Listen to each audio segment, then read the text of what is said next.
the boat race.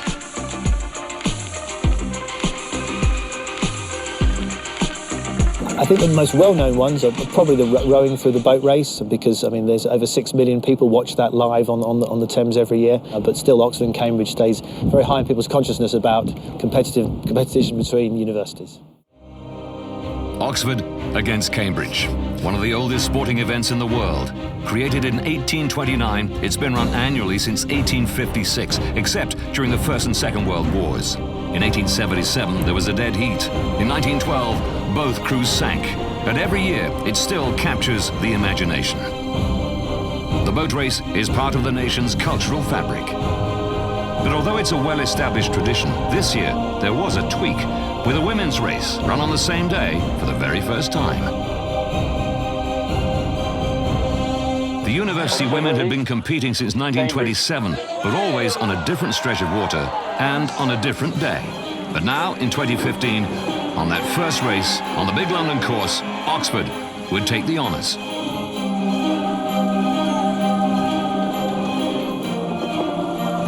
And they did it, watched by more than 200,000 spectators along the banks of the Thames. As far as the men are concerned, well, Cambridge have won 81 times, but Oxford have taken 11 of the last 16 victories. And with this one held in April, the Dark Blues notched up victory number 79. And of course, an historic double victory, men and women.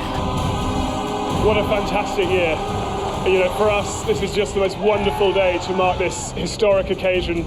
I'm so pleased for Oxford University Women's Boat Club with their double victory. You know, I'm so pleased for ISIS, our reserve crew, winning in some style, and for our crew as well to win, you know, in that definitive style. I'm just so happy. This is wonderful. Nothing captures the university's spirit of friendly competition more than the boat race. But the rivalry between the two universities is not confined to rowing by any means. The high-profile ones, of course, are the boat race on the Thames and the rugby at Twickenham, but we actually have over 180 different varsity matches a year across 50 or so different sports. So it's very wide and it permeates down to all levels of competition and standing. Oxford provides its students with 87 sports clubs to allow them to complement their academic education with sport at all levels. The university provides the finance, the infrastructure, the administrative staff, and the coaches.